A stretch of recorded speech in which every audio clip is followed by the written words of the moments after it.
Everyone, स्वागत है आपका सीयूईटी पीजी कॉन्सेप्ट के ऑनलाइन लर्निंग प्लेटफॉर्म पर।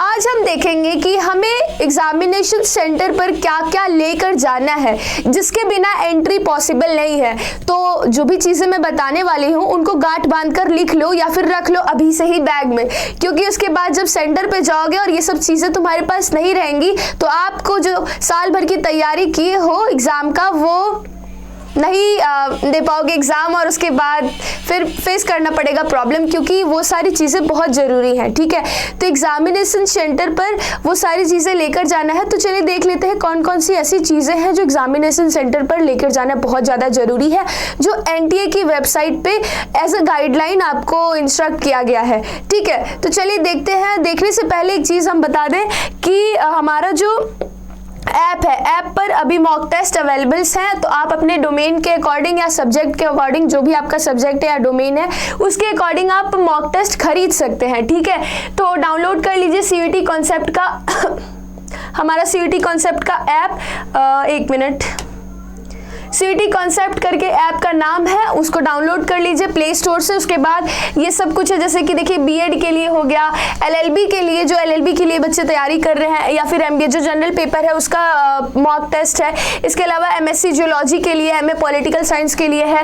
ठीक है, MA sociology, MA history, MA Hindi, English, सबके लिए टेस्ट सीरीज मॉक टेस्ट आपको अवेलेबल है, तो आप देख लीजिए। तो चलिए आगे बढ़ते हैं और जानते हैं कि क्या क्या चीज़ें हमें ले जाना है एग्जामिनेशन सेंटर पे, क्या जरूरी चीजें हैं और उनका ध्यान रखना कितना जरूरी है। ठीक है, तो सबसे पहले देखो कैंडिडेट्स जो है, थोड़ा सा इंस्ट्रक्शन दिया जा रहा है कि जो कैंडिडेट है वो अपने एग्जामिनेशन सेंटर पे 90 मिनट पहले पहुंच जाए। ठीक है, 90 मिनट्स पहले मतलब 1.5 घंटे पहले आपको पहुंच जाना है अपने सेंटर पर।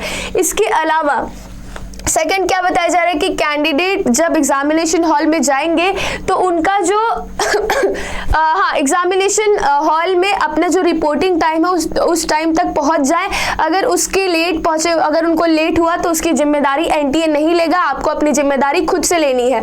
इस वजह से आपको सही टाइम पे पहुंचना, रिपोर्टिंग टाइम आपका सही होना चाहिए। ठीक है, तो instruction to be announce, examination room hall NTA shall not be responsible for any type of delay. ठीक है, तो डिले बिल्कुल नहीं करना, सारे काम उस दिन के सारे काम छोड़ दीजिए और अपने एग्जामिनेशन सेंटर पर 1.5 घंटा पहले बताया जा रहा है तो 2 घंटे पहले तक पहुंच जाइए। ठीक है, एक दिन एग्जाम का है, थोड़ा सा जल्दी पहुंच जाओ, थोड़ा सा समय निकाल लो अपने लिए। ठीक है, थर्ड क्या है कि कैंडिडेट जो है उनके पास एडमिट कार्ड जरूर होना चाहिए, जो कि आपको जब आप फॉर्म भरेंगे, अभी एडमिट कार्ड आना शुरू हो चुका है, आपका 13 मार्च से एग्जाम भी है तो एडमिट कार्ड आ चुका है। एडमिट कार्ड डाउनलोड कर लीजिए, प्रिंट करवा लीजिए, जो कि एनटीए की वेबसाइट पे आपको मिल जाएगा, और वो एडमिट कार्ड आपको जरूर ले जाना है। अगर आप एडमिट कार्ड नहीं ले गए तो आपको बैठने नहीं दिया जाएगा। ठीक है, तो आप नहीं बैठ पाएंगे और उसके बाद क्या होगा, एग्जाम छूट जाएगा, साल भर की मेहनत डांट चली जाएगी। तो एडमिट कार्ड लेकर जाना है। इसके बाद रूम, जब भी आप रूम में पहुंचे, हॉल में पहुंचे, जहां भी एग्जामिनेशन हॉल में, तो आपको वहां पे ले जाना है। Test centre staff, test centre जो है वहां पे स्टाफ्स की ड्यूटी लगी रहती है और स्टाफ चेक करेंगे हर एक एक बच्चे को कि वो अपना एडमिट कार्ड लेकर आया है कि नहीं। ठीक है, इसीलिए आपको बोला जा रहा है 2 घंटे पहले पहुंच जाइए। क्या पता अगर आप कुछ भूल जाए तो वापस घर जाए और लेकर आ जाए, लेकिन ऐसा मत करिएगा, वापस घर जाना पड़ेगा, लेकर आना पड़ेगा, झूठ का माथा खराब होगा तो आप थोड़ा सा एग्जाम में सोच नहीं पाएंगे ना। तो अपने मन को शांत रखो, 2-3 घंटे पहले से मन को शांत रखो और जो पढ़ा है उतने दिन का अपने ऊपर विश्वास रखो, एक कॉन्फिडेंस लेके जाना है। ठीक है, तो ये लेकर जाना है और उसके बाद आपको एग्जाम देना है। Candidate are requested to extend their full cooperation. इसके बाद मतलब कैंडिडेट से ये रिक्वेस्ट किया जा रहा है कि वो पूरा कोऑपरेशन दे जब स्टाफ आपको चेक करे कि आप एडमिट कार्ड लाए कि नहीं, बाकी डॉक्यूमेंट्स लाए हैं कि नहीं, तो आप उनसे झगड़ा बिल्कुल ना करें, उनकी बात सुने, सीधे वो सिंपली वो चेक करवा के अंदर चले जाओ। ठीक है, वहां पे बहस करने की कोई आवश्यकता नहीं, अपना समय और दूसरों का समय झूठ का खराब मत करना। नेक्स्ट क्या है, candidate who does not possess a valid admit card और authorised photo ID shall not be permitted to take the exam. मतलब अगर कैंडिडेट जो है, अगर उसके पास वैलिड एडमिट कार्ड नहीं है, ऐसा लगा, स्टाफ्स को लगा कि नहीं इनका एडमिट कार्ड गलत है, या तो किसी और का एडमिट कार्ड ये लेकर आ चुके हैं, या फिर इनके एडमिट कार्ड पे कुछ भी फोटो ब्लर आ गया है, या फिर क्या ऐसा एडमिट कार्ड ही ब्लर है, पूरा ब्लैक एंड व्हाइट इतना करवा लिए हो कि कुछ आ ही नहीं रहा है। अगर ऐसा लगा, खराब सा अगर एडमिट कार्ड आया, फिर फटा हुआ दिखा, ठीक है, मतलब नाम ही फट गया, रोल नंबर मिट गया, तो अगर ऐसा दिखा तो आपको एग्जामिनेशन सेंटर से हटा दिया जाएगा, भेज दिया जाएगा वापस घर और आप घर चले जाएंगे। ठीक है, तो एग्जामिनेशन सेंटर पे आपको वैलिड एडमिट कार्ड और फोटो आइडेंटिटी कार्ड लेकर जाना है। अभी मैं बताने वाली हूँ कि आगे क्या क्या डॉक्यूमेंट्स और जरूरी है। इसके बाद जो सीट्स, आप जब एग्जामिनेशन सेंटर पे पहुंच गए तो आप अंदर जाएंगे, हॉल में जब जाएंगे तो वहां पे आपका जो रोल नंबर है, जो एडमिट कार्ड पे आपका रोल नंबर लिखा रहेगा, उस रोल नंबर के हिसाब से आपके सीट्स एलोकेट रहेंगे। ठीक है, तो उस सीट पे जो जहां आपका रोल नंबर है उसी सीट पर जाके बैठना होगा। अगर आपको सीट नंबर आपको नहीं मिल रहा है तो आप वहां पे जो भी स्टाफ्स ड्यूटी पर लगे हैं उनसे पूछ सकते हैं। पोलाइटली पूछना है, ऐसे झगड़ा नहीं करना है बिल्कुल। ठीक है, वहां पे जाके पूछ लेना उनसे कि हमारा सीट हमें मिल नहीं रहा है, जरा बता दीजिए, तो वो बता देंगे। ठीक है, उनकी इसीलिए ड्यूटी लगी है कि वो आपकी हेल्प कर सके। इसके बाद फिर अगर सीट डज नॉट सिट, क्या होगा कि वो सीबीटी मोड है ना, तो वहाँ पे कंप्यूटर जो लगा रहेगा, हमारे टाइम यही था कि कंप्यूटर लगा है, उस कंप्यूटर में फोटो लगा रहता है, तुम्हारा फोटो। ठीक है, एक तो तुम्हारा फोटो जो तुमने एडमिट कार्ड में चिपकाया है वो फोटो लगा रहेगा, और एक फोटो रहेगा जो वहाँ पे जब एग्जामिनेशन हॉल में जाओगे तब वो लोग क्लिक करते हैं ऐसे सीधे कैमरे से डायरेक्ट, अभी का फोटो तुरंत का, तो वो तुम्हारे कंप्यूटर पे दिखता रहेगा। तो वहीं पे जाके बैठना जहाँ पे वो फोटो दिख रहा हो। ठीक है, तुम किसी दूसरे के फेस पे बैठ गए तो फिर उसके बाद तुम्हें हटा दिया जाएगा, तुम्हारे कैंडिडेचर को रद्द कर दिया जाएगा। ठीक है, ये हो जाएगा कि कैंसिलेशन ऑफ कैंडिडेचर। और उसके बाद आप कितना भी प्लीज करें, आपको कोई भी सुविधा नहीं दी जाएगी, तो प्लीज करने की आवश्यकता नहीं है, जाके सीधे अपना सही काम करो। ठीक है, इसी वजह से ये वीडियो बन रहा है कि आपको पहले से ये सब कुछ पता हो। ठीक है, इसी वजह से अपने दोस्तों को भी शेयर करो, और जो लोग भी पीजी का एग्जाम देने जा रहे हैं, जिनको भी जरूरत है, उनको बताओ कि ये सब जो रूल्स रेगुलेशंस और जो डॉक्यूमेंट्स है वो बहुत जरूरी है और ये रखे रहे। ठीक, चलिए आगे बढ़ते हैं। पॉइंट 6 क्या बता दें कि candidate should ensure that the question paper available on the computer, वो क्वेश्चन पेपर जो कंप्यूटर पे अवेलेबल है वो क्वेश्चन पेपर आपका हो। लाइक आप दे रहे हैं जनरल पेपर एलएलबी के लिए, और आपको ज्योग्राफी का पेपर अगर दे दिया जाए तो आप जाके सीधे जो एग्जाम के लिए बैठे हुए हैं वहाँ पे जो स्टाफ्स बैठे हुए इन्विजिलेटर्स जो है वहाँ पे, उनसे कंसर्न करिए, उनसे बात करिए कि देखिए हमारा जो पेपर है वो दूसरा है, तो वो कुछ काम करेंगे, नहीं तो आपका समय व्यस्त होगा। ठीक है, वेस्ट होगा। इसी वजह से आप तुरंत पहले देखिए कि वो पेपर आपका है कि नहीं। फिर उसके बाद पॉइंट 7 आपको बताया जा रहा है कि द कैंडिडेट में अप्रोच द सेंटर सुपरिटेंडेंट या invigilator for any technical assistant. अगर कोई भी क्या होता है कि वो कंप्यूटर रहता है तो कंप्यूटर कभी कभी काम करना बंद कर देता है। एक बार जब मैं एग्जाम दे रही थी तो मेरे 2-3 बेंच को छोड़ के जो नेक्स्ट वाले थे उनके पैर से लग गया, वहां सीपीयू था, वो पैर से लग गया और बंद हो गया बीच में ही। तो उसके बाद क्या कर सकते हैं, हम इन्विजिलेटर्स को बुला सकते हैं। उन्होंने भी ऐसा है कि इन्विजिलेटर को बुलाया और उसके बाद वो ठीक हुआ, तो उनको थोड़ा एक्स्ट्रा टाइम दिया गया था। तो अगर प्रॉब्लम यहाँ से होगी तो आपको उस हिसाब से डील किया जाएगा। तो आप अपनी जो भी असुविधा होगी उसके लिए आप हेल्प मांग सकते हैं। ठीक है, किससे, जो भी वहाँ पे सुपरिटेंडेंट है, जो भी स्टाफ है, जो भी इन्विजिलेटर्स है, उनसे। इसके बाद आपको अगर फर्स्ट एड की इमरजेंसी हो गई, ऐसी होगी नहीं बट इन केस अगर हो गई तो आप वहाँ से उनसे सुविधा मांग सकते हैं। इसके अलावा कोई भी इंफॉर्मेशन अगर आपको चाहिए ड्यूरिंग एग्जामिनेशन से रिलेटेड, लाइक मैम कहाँ मैं रोल नंबर भरूँ या फिर फोटो कहाँ चिपकाना, ये सब अभी काम आएगा, तो वो सब आप उनसे पूछ सकते हैं। ठीक है, अगर आपको कुछ समझ नहीं आ रहा होगा तो। इसके अलावा पॉइंट 8 में क्या बताया गया है, ये भी देख लीजिए। For any queries issue regarding the computer based test the candidate may contact helpline. इसके अलावा अगर अभी कोई क्वेरी है तो यहाँ पे बताया जा रहा है कि आप हेल्पलाइन नंबर से है सीयूईटी का हेल्पलाइन नंबर जो एनटीए के वेबसाइट पे है, उससे हेल्प ले सकते हैं। हालांकि अब लगेगा कि नहीं, ये मैं नहीं बता सकती। ठीक है, फिर भी आप हेल्प ले सकते हैं। वैसे हम जो वीडियोस बना के अपडेट कर रहे हैं उसमें आपको ये सारी चीज़ें हम बता ही रहे हैं। अगर आपको और जानकारी चाहिए तो आप हमारे चैनल को सब्सक्राइब कर लीजिए और बेल आइकन को प्रेस कर दीजिए, ताकि हम जब भी कोई नया नोटिफिकेशन है आपको पता चल जाए, और जो भी एग्जाम से रिलेटेड नोटिफिकेशन होगा वो हम आपकी तरफ पहुँचाते जाएंगे। तो बिल्कुल निश्चिंत रहिए कि सारी एक माइन्यूट डिटेल्स हम आपको पहुँचा रहे हैं। ठीक है, तो ऐसा कुछ भी चिंता नहीं करना है कि मुझे ये पता नहीं है और इस वजह से आपका एग्जाम कुछ खराब जाएगा। तो ये बिल्कुल मत सोचिएगा कि आपका एग्जाम खराब जाएगा इस वजह से क्योंकि आपको कुछ नहीं पता है, क्योंकि आपको सब पता होगा। इस चैनल से बस जुड़े रहिए।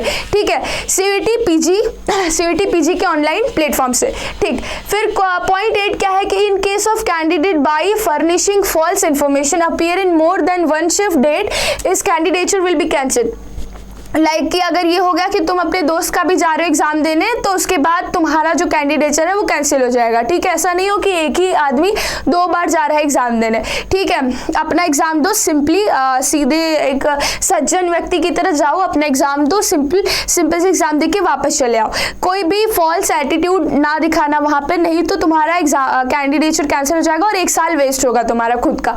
ठीक है, चलो क्वेश्चन नंबर 9, मतलब पॉइंट 9 क्या है? For those who are unable to appear on the schedule date of the test. Yes, ये बहुत जरूरी है। कुछ लोग ये पूछ रहे हैं कि क्या री एग्जाम हो सकता है?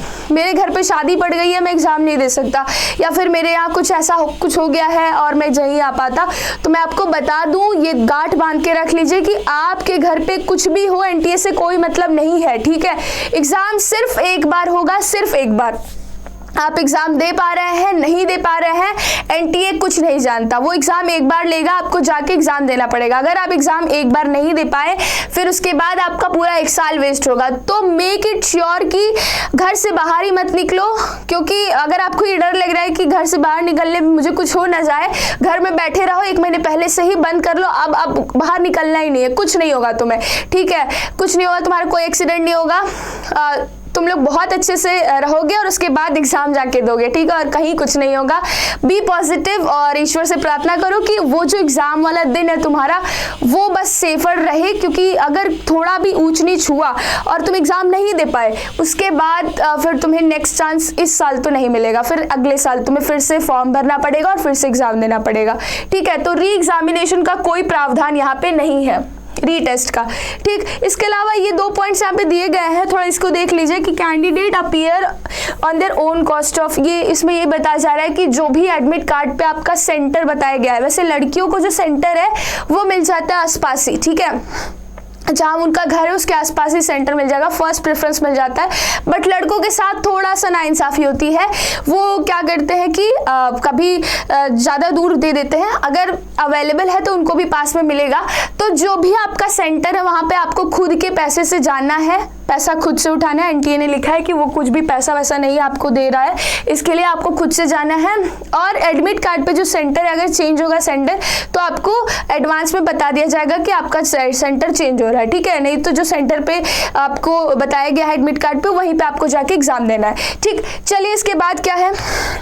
अब देखिए, हमने ये तो जान लिया कि पहला जो डॉक्यूमेंट है वो हमारा आधार कार्ड है, आधार कार्ड लेके जाना है। लेकिन आधार कार्ड के अलावा क्या लेके जाना है ये भी तो बताइए मैम। तो देखो और क्या लेके जाना है। सबसे पहले आधार कार्ड रख लो बैग में। सेकंड आप रख लीजिए print copy of admit card, नहीं एडमिट कार्ड रख लीजिए। उसके बाद एडमिट कार्ड तो हो ही गया, इसके बाद self declaration with self declaration download from the NTA. क्या होगा कि उसमें सेल्फ डिक्लेरेशन भी होगा, जो तुम डाउनलोड करोगे उसमें आपका साइन भी रहेगा। ठीक है, इसके बाद सेकंड चीज आप रख लीजिए पासपोर्ट साइज फोटोग्राफ। ठीक है, पासपोर्ट साइज फोटोग्राफ आप रख लीजिएगा। कितना रखना है?